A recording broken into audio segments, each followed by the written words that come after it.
আচ্ছা বলুন তো, কিভাবে পজিটিভ থাকা যায়? তার কোনো নির্দিষ্ট উপায় আছে কি? কিন্তু দেখুন, আমাদের মন খারাপের জন্য একটা কারণই যথেষ্ট। অহেতুক কিছু চিন্তা ভাবনা আমাদের সব সময় ভাবিয়ে তোলে, মনকে ভারাক্রান্ত করে। কিভাবে এর থেকে মুক্তি পাওয়া যায় তার সঠিক ব্যাখ্যা এ জগতে কারো কাছে নেই।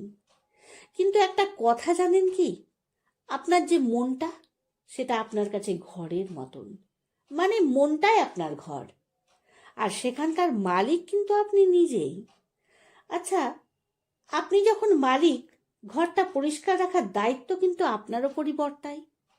দেখবেন, মাঝে মধ্যে ঘরের কোণে ধুলো ময়লা ঝুল জমে থাকে। তখন আপনি হয়তো একটা ঝুল ঝাড়ু কিনে ফেললেন। ওই ঝুল ঝাড়ুটাই আপনার পরিচ্ছন্ন মনের প্রতীক। ঘরে যেমন ধুলো ময়লা জমতে দেন না, তেমনি মনের সেই ঘরটাতে ধুলো জমতে দিচ্ছেন অহেতুক চিন্তা করে।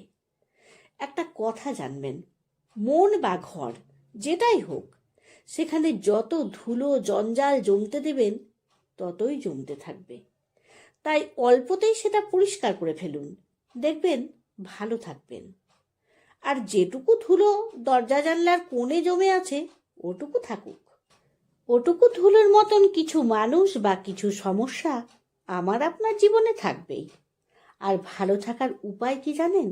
সবটাই আপনি নিজেই বা আপনার কাছেই রয়েছে সেই সমস্ত গুণ। একবার সেটা ব্যবহার করুন না, দেখবেন নিজে ভালো থাকবেন। মানুষকে যত ভালোবাসা সম্মান আনন্দ সুখ দেবেন, আপনার ঝুলিতে তত বেশি পজিটিভ চিন্তায় পূর্ণ হবে। আপনার মন তত পরিষ্কার হবে। দেখবেন, মনের উদারতা বাড়াতে মানুষকে কিছু দান করলে আপনার কোনো কিছু কোনো অংশে কমে যাবে না, বরং অনেকটা পাওনা হবে, যেটা টাকা পয়সা দিয়ে কেনা যায় না কোনো দিন। আমরা যারা খুব ভাবনাপ্রবণ মানুষ, তারা অন্যদের নিয়ে বেশি ভেবে ফেলি। আগে আপনি আপনার কাছের মানুষগুলোর কথা ভাবুন, তাদের আপনাকে কতটা প্রয়োজন সেটা ভাবুন। আগে নিজের লোকগুলোর পাশে দাঁড়ান, তারপর উচিত অন্যদের পাশে থাকা। অন্যকে দাঁড় করার আগে একটিবার ভেবে নিন আপনার কাছের লোকগুলোর কথা, তাদের ভালো থাকার কথা। আমাদের চারপাশে থাকা এমন অনেক মানুষ আছেন যারা মা বাবাকেই সময় দেন না, অথচ সমাজ সেবা করেন।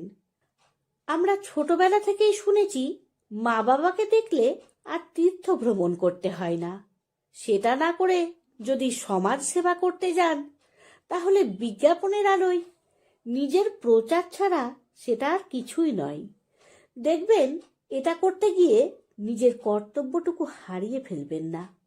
একবার নিজেকে প্রশ্ন করবেন তো, যে নিজের মানুষগুলোর খোঁজ নেন না, অথচ চারপাশে লোকের সেবা করেন, সেটা কখনো আপনাকে সুখী করতে পারবে? পারবে না। তাই সময় থাকতে বুঝতে হবে ঠিক কোন জিনিসের গুরুত্বটা আপনার জীবনে বেশি। ভালো থাকতে গেলে, পজিটিভ থাকতে গেলে আপনাকে সেই বুঝেই চলতে হবে। অন্যকে আঘাত করে কখনো নিজে ভালো থাকা যায় না, পজিটিভ থাকা যায় না। একটা কথা মনে রাখতে হবে, সময় কিন্তু খুব চঞ্চল, কখন চলে যাবে জানতেই পারবেন না। তাই সময় থাকতে নিজেকে বদলে ফেলুন, দেখবেন আপনার চারপাশটাও সুন্দরভাবে বদলে যাবে।